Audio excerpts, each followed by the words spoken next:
Saat Hati Bicara, episode 3 oleh Tien Kumalasari. Maruti tiba-tiba teringat Dita, adiknya yang bercerita tentang dirinya yang nyaris ditabrak mobil yang dikendarai seorang cowok ganteng. Maruti berdebar mendengar kata-kata Panji bahwa wajah gadis itu mirip dengannya. Ditakah? Tapi Maruti enggan menanyakannya. Ia lebih gugup daripada ingin berbicara panjang di hadapan lelaki yang memandangnya tanpa berkedip dan membuatnya tertunduk dengan telapak tangan basah oleh keringat dingin. Idih, kenapa juga Laras membawaku kemari? Pikir Maruti. Ya, benar-benar mirip. Tiba-tiba Panji masih melanjutkan kata-katanya. Tangannya masih di atas meja dan matanya belum lepas juga dari wajah Maruti. Mas, aku mau ngomong, tapi nggak sekarang. Hari menjelang sore, dan Maruti pasti sudah ditunggu-tunggu ibunya. Jadi aku mau pamit. Beruntung Laras memutuskan adegan mendebarkan itu dengan kata-katanya. Dan beruntung juga, Laras belum ingin bercerita tentang keinginan mencari pekerjaan itu sekarang. Mau ngomong apa? Aduh, mengapa Mas ganteng ini ingin memperpanjang suasana hatinya yang tegang? Maruti memandangi sahabatnya dan memberi isyarat untuk segera berpamitan. Nanti kalau pas santai aja aku ngomongnya, aku pamit dulu sekarang ya. Aku harus ke bengkel sebelum tutup, kata Laras sambil berdiri diikuti Maruti yang merasa lega. Tunggu dulu, biar aku mengantar kamu ke bengkel.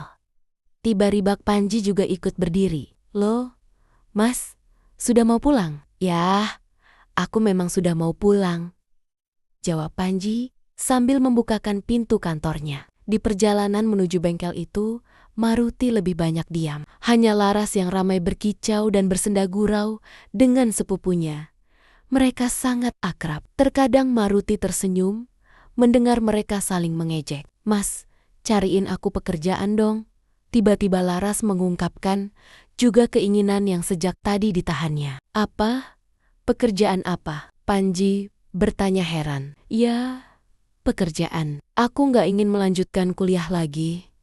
Kasihan ibu. Jadi, aku ingin bekerja. Kamu, gadis manja, kolokan, urakan, mau bekerja apa? Panji bertanya dengan nada bergurau. Ini bener Mas, aku melamar jadi sekretarismu ya. Panji tertawa terbahak. Kok tertawa sih? Laras tampak kesal ditertawakan. Sekretaris itu yang pintar, cerdas, tegas, tidak manja, dan semaunya kayak kamu. Ih, Mas Panji jahat deh. Laras cemberut. Maruti menutup mulutnya karena merasa lucu melihat tampang sahabatnya. Enggak, aku enggak mau sekretaris kayak kamu, Mas. Laras cemberut. Nanti aku ajari kamu bekerja. Aku sedang memikirkan sebuah cabang perusahaan di tempat lain. Kalau kamu bisa menjalankan, oke banget. Tapi harus belajar dulu. Oh, apa itu? Nanti aku akan bicarakan. Kalau kita banyak waktu, ini sudah hampir sampai bengkel. Maruti juga ingin mencari pekerjaan loh Mas. Tiba-tiba kata Laras mengejutkan Maruti. Aduh, malunya. Mengapa Laras juga mengatakan hal itu? Oh ya, benar Maruti. Panji melongok ke arah kaca spion di depannya agar bisa melihat wajah Maruti. Oh, enggak, Laras cuma bercanda. Gugup Maruti menjawabnya. Maruti, gimana sih? Katanya. Tadi, enggak, aku enggak bersungguh-sungguh kok. Maruti buru-buru memotong kata-kata Laras. Mereka sudah sampai di depan bengkel itu. Laras melihat mobilnya sudah siap di ujung halaman. Tapi ia tidak segera turun. Mas, bolehkah aku minta tolong? Laras menatap wajah sepupunya yang masih duduk di depan kemudi. Panji memandang Laras tanpa bertanya pertolongan apa yang diinginkannya. Aku harus mampir membelikan ibu makanan. Tolong Mas, antar Maruti pulang ya. Kali ini Maruti benar-benar ingin menghambur turun. Untung pintu mobil itu masih terkunci. Enggak, aku bisa naik taksi. Jangan bawel Maruti, kakakku ini baik hati. Dia bisa marah kalau ada orang menolak kebaikannya. Ya kan, Mas? Ya, kenapa tidak? Biar aku yang antarkan Maruti. Laras membuka pintu mobil, lalu menoleh ke arah Maruti. Ruti, maaf banget ya.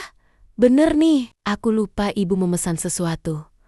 Nanti aku telepon kamu. Oh ya, nitip salam buat Bu Tarjo ya. Aduh, tadi nggak sempat mampir. Juga salam buat si centil Dita. Laras sudah menutup kembali pintu mobilnya. Dan Maruti dibuat kebingungan oleh ulahnya. Maaf, biar aku naik taksi saja. Gemetar Maruti mengatakannya. Gak boleh. Aku sudah janji untuk mengantarkan kamu. Jadi akan aku antar kamu sampai ke rumah. Oke? Tanpa menunggu jawaban Panji, sudah menjalankan mobilnya. Maruti diam-diam merasa kesal pada sahabatnya karena memaksanya berada dalam situasi kaku seperti ini. Tak sepatah pun kata mampu diucapkannya hampir di sepanjang perjalanan pulang. Benar kamu ingin mencari pekerjaan? Tiba-tiba, Panji memecahkan suasana kaku itu. Oh, enggak. Aku hanya lulusan SLTA bisa apa? Terbata Maruti menjawabnya. Kamu mempunyai keahlian lain? Maruti menggeleng. Panji melihatnya dari kaca spion. Komputer? Barangkali apa bisa mengoperasikan komputer? Sedikit, tapi tidak. Jangan repot, karena aku barangkali nanti ada kesempatan, aku akan membantu. Stop. Mas, itu rumahku. Tiba dua Maretuti berteriak. Rumahnya sudah terlewat beberapa puluh meter ke depan. Mobil berhenti tiba-tiba. Di mana rumah kamu? Panji menoleh ke belakang. Di sana, agak di sana. Biar berhenti di sini saja. Tapi Panji mengundurkan mobilnya pelan. Yang mana? Sudah, di sini saja. Panji turun dan membukakan pintu mobil. Mempersilahkan Maruti turun. Aduh, seperti juragan saja, pakai dibukakan pintu mobil. Tapi Maruti tak bisa menolaknya. Ia kemudian turun. Sedikit tersipu, karena Panji memandanginya lekat. Mengapa kamu seperti ketakutan begitu? Kata Panji sambil tersenyum. Terima kasih banyak Mas, hanya itu yang bisa diucapkannya. Aku nggak dipersilahkan mampir. Senyum itu sungguh menggoda. Mampir. Silahkan. Maruti mencoba tersenyum, kecut barangkali karena bercampur dengan perasaan gugup tak menentu. Terima kasih.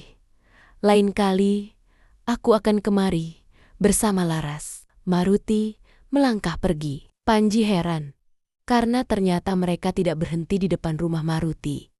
Masih agak ke sana. Panji mengikuti dari belakang, sampai Maruti membuka pintu pagar. Oh, di sini jauh amat berhentinya.